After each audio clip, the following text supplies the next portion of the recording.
Hello hello, je sais pas trop comment commencer ce vlog parce que je veux faire quelque chose d'un peu inhabituel, parler d'un sujet un peu inhabituel. Ceci étant dit, sur cette chaîne, maintenant, je vais la définir plutôt en disant que je vais parler de queer pop culture et de Q-culture, donc de pop culture féminine. Et genre ça rentre dans ces deux thématiques, le film dont je vais vous parler. Donc on va dire que ça marche comme un tas de gens, et heureusement, j'ai beaucoup aimé, j'ai été balle marqué par le portrait de la jeune fille en feu de Céline Sciamma. Alors je suis pas très à l'aise pour parler de films d'auteurs parce que j'apprécie certains auteurs, mais je me considère pas comme un fan du grand cinéma. Moi j'aime les animés, j'aime les mangas et j'aime certains réals. Je suis pas du tout un aficionado de cinéma qui soit pas du cinéma d'animation à la base. D'ailleurs, Céline Sciamma a scénarisé un film d'animation super cool, j'en parlerai peut-être dans une autre vidéo, Ma vie de courgette, il faut aller voir ça. Mais ouais, on va peut-être commencer par Céline Sciamma. Céline Sciamma, du coup, le nom que j'ai dit 10 000 fois depuis le début de cette vidéo. Une réalisatrice lesbienne, scénariste et réalisatrice. Je l'ai découverte à l'époque où je bossais pour un certain web magazine dont on ne va pas prononcer le nom. Je devais regarder pas mal de trucs et en parler dans des articles. Du coup, je m'étais fait en fait la carrière de Céline Sciamma. Je l'ai pas découverte au ciné, je l'ai découverte comme ça. C'était juste avant la sortie de Bande de filles que j'ai moins apprécié a posteriori en fait. Et je vais vous expliquer pourquoi. Mais en attendant, ouais, donc j'ai découvert La naissance des pieuvres, Tomboy et un court métrage que Céline Sciamma avait fait avec cette actrice assez connue qui racontait juste allongée sur un lit son expérience de jeune fille lesbienne en milieu rural. Et c'était très touchant, très très simple et très touchant, j'ai trouvé. Mais ouais, La naissance des pieuvres, il m'a cringé de ouf, parce que c'est le genre de cringe que t'as à l'adolescence, en fait.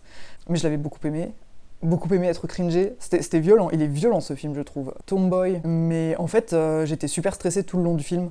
C'est une petite fille, une petite personne assignée fille, qui se fait passer pour un garçon auprès d'un groupe d'enfants qu'elle intègre, et tout du long, tu stresses de ouf qu'elle se fasse découvrir, tu stresses de la réaction des gens et tout, et c'est fait de façon très fine au final, mais c'est un film à suspense presque, et ouais, aujourd'hui, genre, je relate trop à ça parce que je suis trans, j'ai quand même un passing. La plupart des gens disent d'abord monsieur avant de dire quelquefois ils se corrigent, mais maintenant plus trop. Donc j'ai ce stress-là.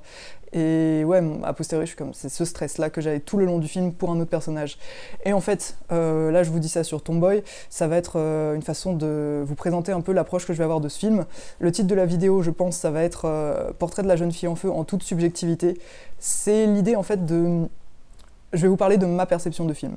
Dans ma vidéo sur Yuri on Ice, j'ai parlé de codage et décodage. En fait, je vais vous parler de mon décodage de ce film. C'est-à-dire que je vais pas faire des hypothèses sur des intentions de réalisatrice. Je vais pas vous parler de techniques de cinéma, parce que j'y connais pas grand-chose. Hein. Moi, je m'y connais en technique de bande dessinée, je m'y connais, je pense, à force en technique d'animation. La réalisation live action, je me sentirais pas du tout légitime d'en parler. Je vais vous parler donc de ma réception, purement ma réception, et donc vous parler de mon vécu à travers cette réception. J'ai beaucoup de mal à me confier, à parler de ma vie directement en fait, et je le fais à travers les fictions que je produis, à travers les analyses que je produis en fait. C'est parce que c'est ma subjectivité. Ce film, ça va être l'occasion de me confier un peu. Attention, c'est l'instant confidence. Préparez-vous, sortez vos mouchoirs, ça va être un peu triste. Non, en vrai, je vais faire des blagues dessus, puisque maintenant c'est passé. Ça me fait encore pleurer seule la nuit, mais ça va. Bref, donc ce sera mon approche. Mais ouais, on arrive sur la carrière de Céline Sciamma à Bande de filles. Bande de filles, sur le coup, je l'avais vu quand je faisais mes études, il y avait eu une projection au petit cinéma d'art et d'essai de ma ville, il y avait genre 4 cinémas d'art et d'essai, ils avaient des prix super bas, c'était la belle vie, j'allais au cinéma toutes les semaines, enfin c'était bien. Et Céline Sciamma était venue en personne présenter son film, je me rappelle que ça avait été plutôt sympa, mais après coup, j'avais vu une autre réception de ce film en fait, une réception par des femmes non blanches, du coup, des femmes noires, afroféministes qui n'ont pas du tout aimé le point de vue qu'avait pris le film, et je vais vous linker en fait leurs paroles parce que c'est important en fait de s'y confronter, je pense, donc je vous mets ça en lien en description. Ça m'avait un peu fait prendre du recul et fait réaliser des choses, et donc ouais, je dirais que justement Céline Sciamma part de sa subjectivité, et je sais qu'il y a plein de gens qui vont me dire oui, mais être acteur, mais être auteur, tout ça c'est entrer dans d'autres subjectivités, peut-être, mais on part quand même toujours de notre vécu et il y a des choses qui vont nous échapper.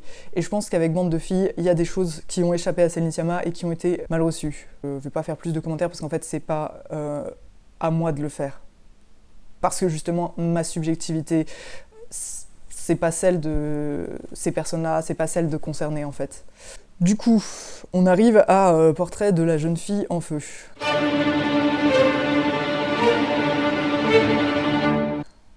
À la base, je voulais grave faire une vidéo genre essai sur ce film où j'expliquais à quel point il est beau et riche et bien écrit et tout ça, et de façon un peu plus détachée, avec un montage un peu stylé. Et puis, je pense que ça a été déjà fait en fait.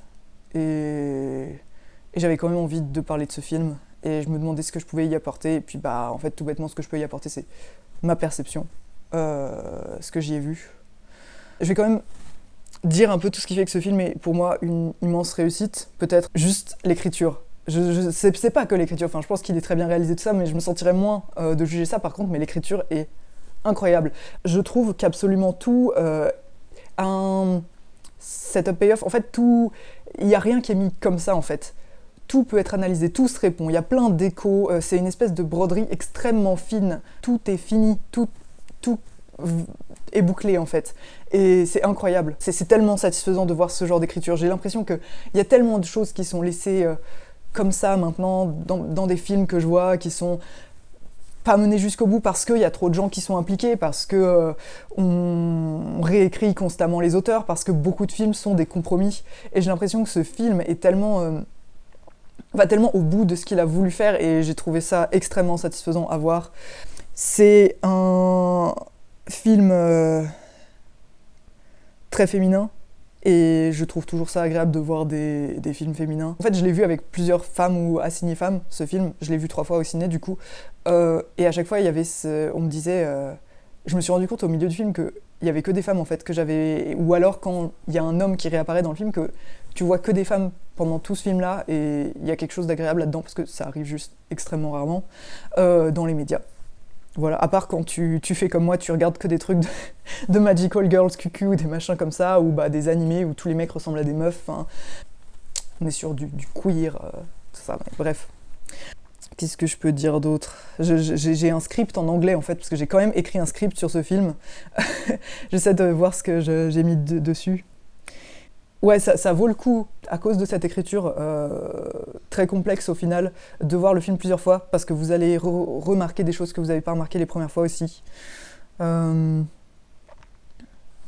Tous les motifs qu'il y a le regard, il y a le mythe d'Orphée, le feu évidemment, des choses en miroir quoi, enfin, la condition féminine en fait, avec le fait qu'elles sont toutes prisonnières, tous les personnages sont prisonniers de leur condition, mais trouvent une échappée en fait dans le fait d'être que entre femmes, donc dans ce huis clos féminin. Le sourire, le rire qui reviennent, qui se font écho, des répliques liées à ça. Je lis mon script. T'as donc toute cette thématique du lesbianisme. Tu vois des femmes velues, c'est trop stylé. Des femmes avec des poils. On voit jamais ça au cinéma, à part du coup dans le cinéma indépendant d'auteur, I guess. Dans les années 70. Dites-moi. Les couleurs qui se répondent, avec les robes qui s'inversent. Enfin, en plus, c'est vraiment un trope, c'est marrant parce que c'est un trope dans les animés, ou enfin dans plein de dessins animés. Un coding des blue and red. Je crois qu'il y a blue Oni et red Oni, c'est des démons en fait. Et puis t'as blue and red lesbienne. T'as vraiment beaucoup de coding comme ça, et enfin, du coup tu le retrouves dans un film d'auteur, je trouve ça super marrant.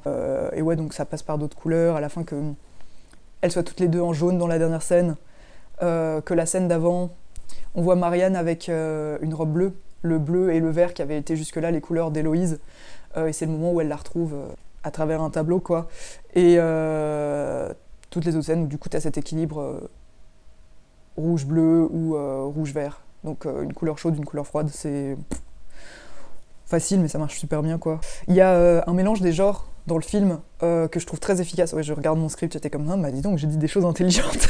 Ça rappelle la littérature du 19e siècle, une littérature finalement très féminine, gothique, en fait. C'était très apprécié par les femmes. Si vous lisez Northanger Abbey de Jane Austen, ça montre à quel point les femmes étaient passionnées par ces histoires de vampires et tout ça. C'était une littérature populaire, plus accessible aux femmes, et donc où il y avait des femmes autrices qui se faisaient du bif ou qui essayaient de se faire du bif en se faisant passer pour des mecs. Bonjour les sœurs Brontë.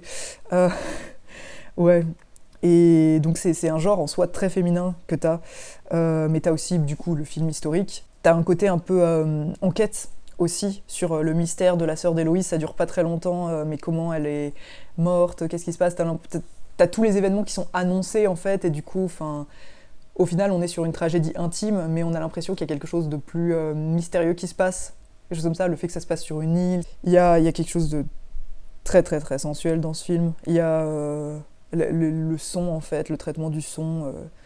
J'ai une amie qui l'a vu avec moi qui m'a dit c'est ASMR le film, c'est un peu ça. C'est juste très très bien fait, très très bien fait. Et là on va passer à la story time.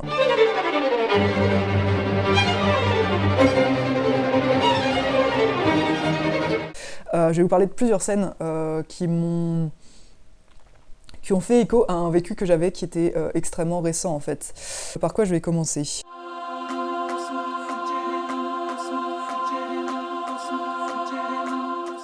Du coup, il y a plein de choses qui sont montrées de façon très simple et très efficace. Le moment où Marianne a ses règles, c'est incroyable comment c'est montré en fait. J'avais jamais vu ça quoi. Son corps est, tu vois son corps nu, mais tellement juste simple, nu comme ça. Et ouais, on te parle de ses douleurs, tu comprends tout de suite en fait. Il y a aucun mot qui est dit. Il y a aucun mot qui est dit sur sa situation, mais tu le comprends. Et c'est très intime en fait.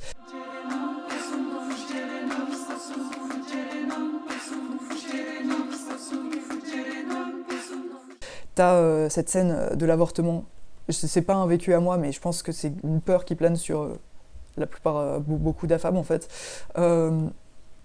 C'est la plus belle scène d'avortement que j'ai jamais vue au cinéma en fait. C'est vraiment présenté comme... Enfin en tout cas moi je l'ai perçu comme une nouvelle naissance. T'as des enfants en fait sur le lit juste à côté de la personne qui avorte et il y a un sourire en fait, il y a quelque chose de très doux, d'extrêmement doux, d'une intimité partagée, d'un secret partagé aussi entre des personnes qui souffrent de cette condition spécifique en fait, le fait de pouvoir enfanter. Et ouais, non, j'ai trouvé ça extraordinaire de le représenter comme ça, j'ai trouvé ça super intéressant, super intelligent, et ouais, voilà. On va aller petit à petit vers du plus intime. Pouf, pouf, pouf.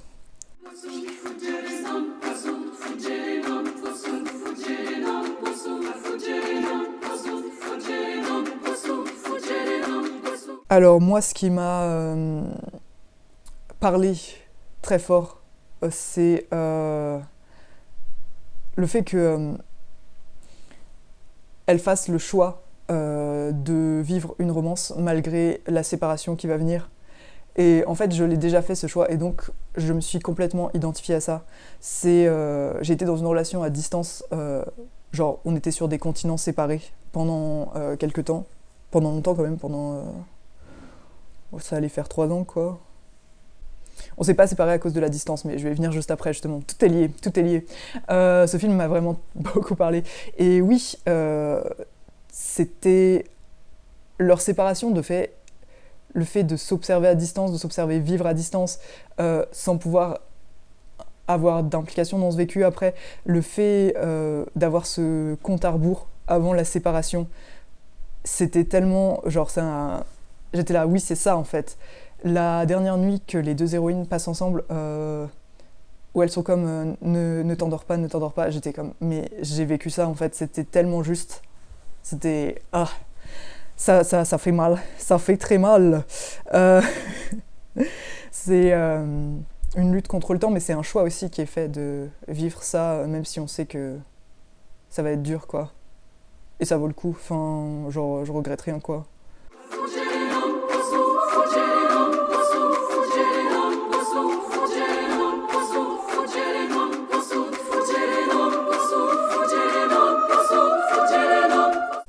Cette scène, mais qui m'a fait genre tellement bader. La mère d'Héloïse va la marier de force en fait pour échapper elle à sa condition, quelque part pour négocier sa condition, pour renégocier sa condition, pour déménager de cette île pluvieuse, venteuse, très très belle mais qui ne lui convient pas parce qu'elle vient d'Italie, elle vient d'un pays où il y a plus de soleil, tout ça. Elle veut retourner à Milan et donc elle veut marier sa fille à un Milanais. Et elle se ment à elle-même en disant, y a une espèce de demi-lucidité où elle dit oui, mais c'est pas plus mal qu'une autre situation, quoi. Sauf que sa fille, bah, elle est soumise à son autorité et elle va du coup faire ça pour elle. Et la mère se ment un peu en disant que elle fait aussi ça pour sa fille, alors que c'est pour elle. Et ce mensonge à elle-même, je trouve, il trouve une concrétisation dans cette scène, mais qui m'a fait tellement cringer quand elle demande à Héloïse embrasse-moi comme quand tu étais petite. Et du coup, Héloïse qui bade, qui la regarde avec une tête, mais on dirait qu'elle va la mordre, qui lui fait ce bisou comme quand elle était petite, effectivement, un truc comme ça. Et j'ai vécu une situation d'abus parental, et la personne avec qui j'étais, on s'est séparés à cause d'une situation d'abus parental. En fait, basiquement, sa mère acceptait pas qu'on soit... Je sais pas si sa mère, si le problème c'était que elle soit avec quelqu'un, ou qu'elle soit avec quelqu'un de queer, ou qu'elle soit avec quelqu'un qui compte pour elle autant que j'ai compté pour elle, mais en tout cas, sa mère y est quelque chose dans notre séparation, ce qui est... c'est le fait qu'elle ait laissé sa mère y être pour quelque chose dans notre séparation qui est un problème, mais il y a quand même ce problème de base. Si je peux vous dire qu'il y a eu un happy ending, c'est que du coup, la personne avec qui j'étais a commencé une thérapie suite aux événements et commence à vraiment se détacher de cette emprise maternelle horrible, parce qu'aujourd'hui on peut faire ça. Mais dans le portrait de la jeune fille en feu, tu ne peux pas faire ça, parce qu'il n'y a pas de thérapie, parce que ta condition féminine est un enfermement pour tout le monde. On a de l'empathie pour la mère d'Héloïse qui lui fait subir ça. On a beaucoup d'empathie quand même pour elle, parce qu'on sait qu'elle est aussi prisonnière que les autres. Finalement, elle a retrouvé un peu de liberté et d'autorité parce qu'elle est veuve, parce que son mari a clamsé. Et il y a cette scène donc où la mère se ment elle-même en se disant « mais je ne suis pas une mauvaise mère puisque ma fille m'aime ». Et donc elle lui demande cette rassurance, sauf que le fait qu'elle la demande, le fait que ce soit l'enfant, la fille qui soit en position de rassurer la mère, j'ai trouvé ça mais horrible. Horrible parce que c'était vrai, enfin, c'est une très belle scène parce qu'elle est ignoble, elle est insoutenable pour moi. Enfin, quand je la vois, j'ai envie de mordre, j'ai envie de taper des gens, enfin, de taper des choses, je sais pas. C'est vraiment dégueulasse, quoi. Je déteste ce genre de situation. La personne avec qui j'étais passé son temps à rassurer sa mère sur le fait qu'elle méritait pas ce qu'elle lui avait fait, comme si le fait d'être avec moi c'était quelque chose qu'elle lui faisait à elle, c'était ça, quoi. C'est ce que j'ai vu. Voilà. Les abus parentaux, on aime.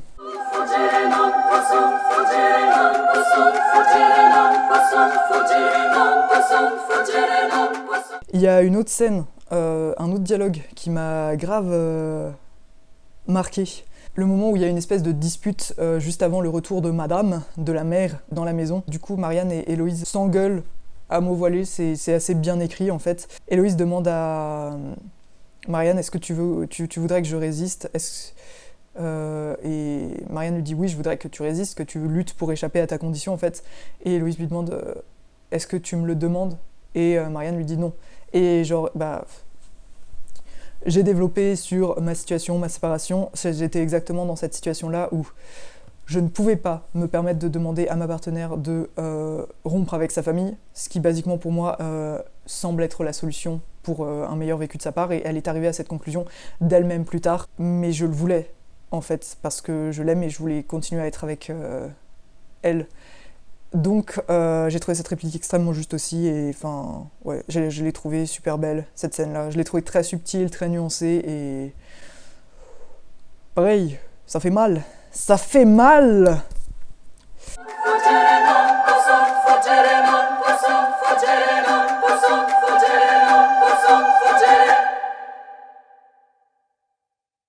On va passer à encore plus perso. On passe du plus perso, plus perso. Là, je vais vous parler de la scène.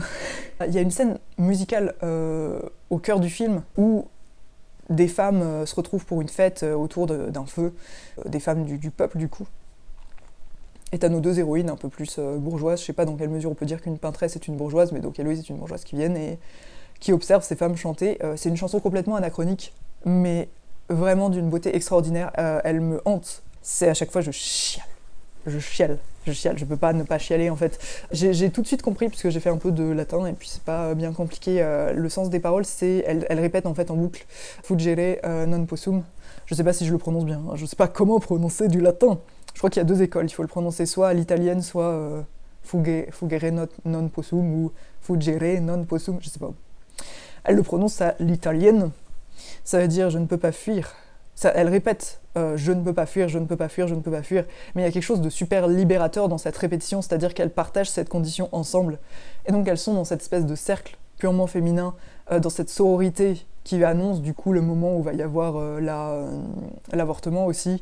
Elles sont sur cette île et il y a une beauté en fait dans cette sororité-là. Pour le coup, c'est quand même, ça fait écho à Bande de filles, c'est une sororité blanche. Même si pour le coup elle dépasse un peu les classes puisqu'on a deux bourgeoises qui y assistent. Ça m'a terrifiée en fait, parce que je suis trans, je commence à avoir un passing de plus en plus efficace en fait.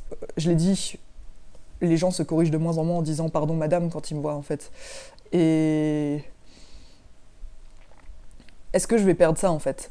Parce que clairement quand t'es une femme, on vit en patriarcat, je vous apprends rien, t'es opprimé.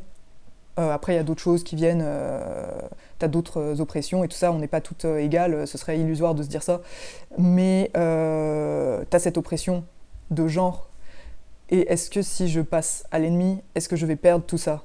C'est vraiment ça qui m'a fait mal aussi, mais mal, genre mal bien, c'est du mal artistique quoi, c'est du ça fait un écho intime quoi. Et c'est genre, pareil, c'est cette phrase, je ne peux pas fuir. Moi, je peux pas fuir le genre qu'on m'a assigné. Je serai jamais un homme cis.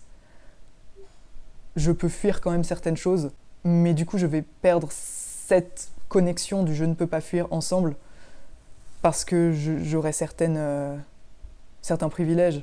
T'as Laurier The Fox qui a sa campagne Existence, c'est toujours... au moment où je publierai la vidéo, ce sera probablement fini. Félicitations Laurier The Fox si tu vois cette vidéo pour ta campagne pour la publication de Existence d'ailleurs, c'est trop cool ton taf. Et qui avait publié des témoignages des hommes trans, comment ils se placent dans les milieux féministes. On est un microcosme dans le microcosme quoi, c'est... On sait pas où être, on sait pas où se placer quand on passe à l'ennemi quoi. J'ai beaucoup lutté contre le fait d'être trans parce que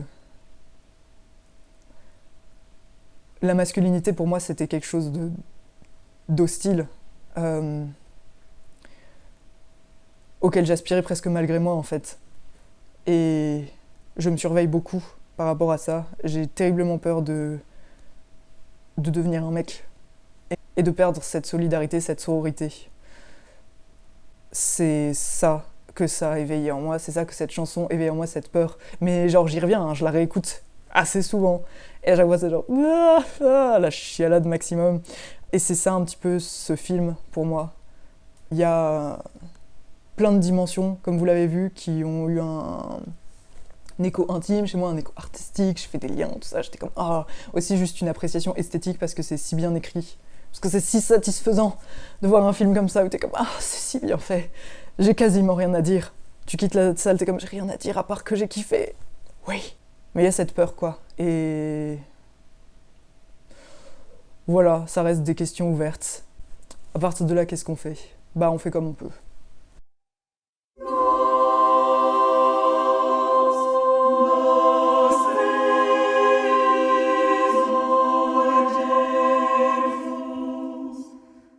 Voilà, c'est tout ce que j'ai à dire sur ce film. J'espère que la vidéo vous aura plu, intéressé.